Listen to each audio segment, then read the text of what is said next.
Memorial Day in the United States is a day dedicated for us to remember and to honor, particularly those who served in the military and then died in that service. Over the many years, Memorial Day has taken on also a broader perspective where it's a day for us to remember anyone that we loved who has passed over to the other side.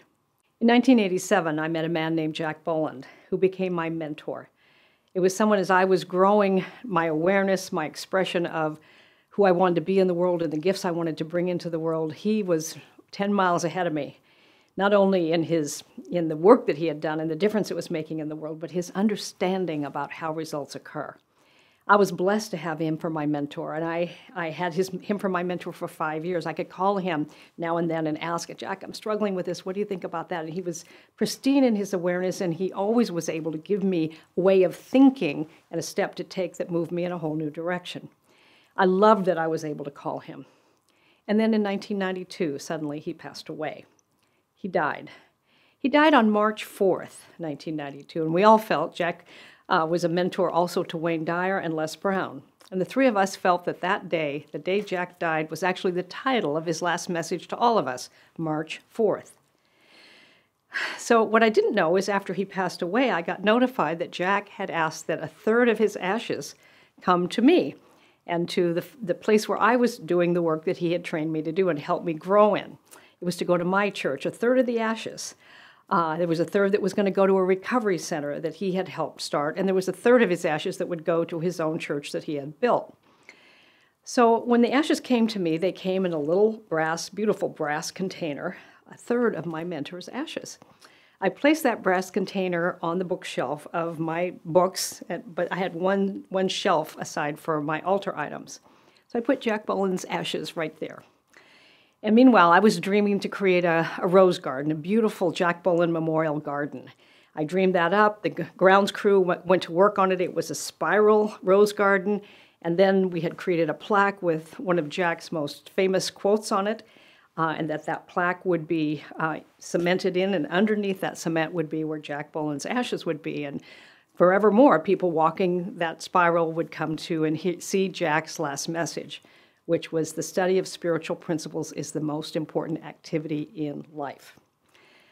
So on this Memorial Day, when reminded of the many people who no longer are with us but have made gifts in our lives, just think about that for a moment, the people that are in your life not much physically anymore, grandparents or friends or family that have gone on, mentors of your own.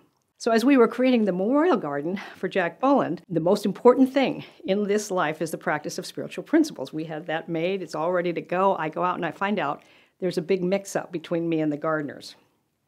And they've already cemented everything in, but his ashes are not there. His ashes are up in my office. So when you think about Jack's last message, the most important thing is the practice of spiritual principles. So when we awaken to that, we recognize that there's a gift in each and every one of us to bring to the family of the earth. We're all here to give a unique, one-of-a-kind gift, something uniquely that is yours, as unique as your thumbprint to bring to the earth, something you care about, or the way you care about the things you care about.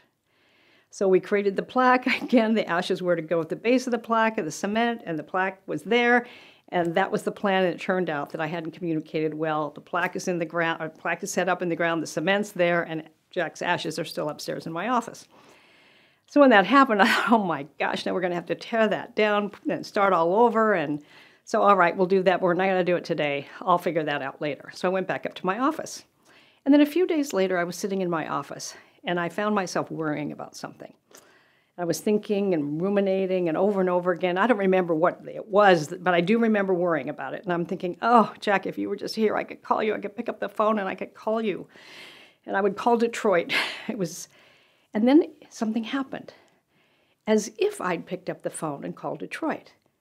I heard a message. I heard his voice in my head. I felt it in my heart. It was that clear. And I heard what I believed and actually knew would be the kind of thing that Jack Boland would have said to me if he were here. And in that moment, I shifted back to what I knew to be true. I went, oh yes, thank you for reminding me. And then I heard his laugh, just like he laughed. And it felt to me like he said, you know, I don't want to be stuck out there in some garden. I want to be in this office sitting in the middle of every decision you make. So just keep my ashes here in your office. And so I did. That garden was beautiful and a dedication to him, but the energy that he held in physical form, or a portion of that, stayed in that wonderful place where I was working. We all have gifts from people that we have loved that have gone on. The gifts don't end with their passing if we choose not to let them end. So I invite you on this Memorial Weekend to do some consideration yourself. Some of you will make journeys to grave sites or to places where the physical remembrance of your loved one is there. Because somehow that gives us a feeling like we can make contact. We know the person that we loved isn't there, but it's a moment of remembering, and it can be powerful. And we say, yes, you lived a physical life, and I'm grateful for the physical life you lived, but my relationship with you is not limited by the physical, because who you are is so much more. And so we just begin to open up to the possibility of a relationship that can move now into a different form. So you could invite that person into your mind, someone you love who's gone on. Invite them into your mind, into your imagination, to come sit with you, to have a conversation, to open up, to dialogue.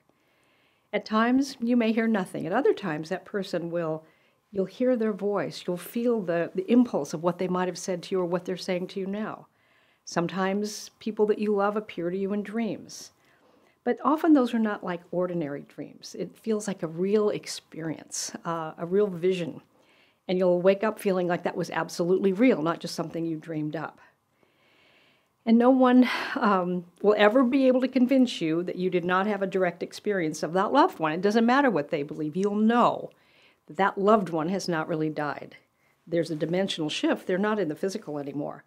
But who they are is as real as when they were in the physical dimension. And no one will be ever able to convince you it's any different than that because you've had a real experience of it. You can have that when you open up to it.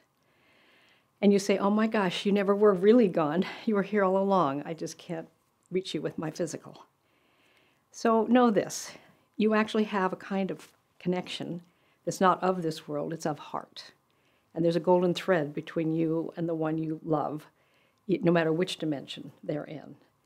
So just take a moment now, whoever it is or however many of people you love that have gone on, just pull on that tug on that thread a little bit and say, I'm thinking of you and I love you. And if you want to have a conversation, invite them into a conversation and ask some questions or have some dialogue.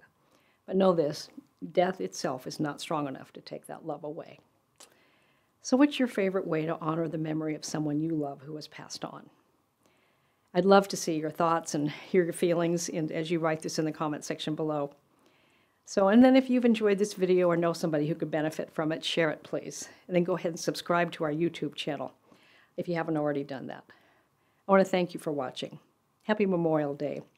Here's to our great memories of all the wonderful beings that have moved on, but not the learning, not the love that's with us and with us still. Feel a big hug from me today. Bye for now.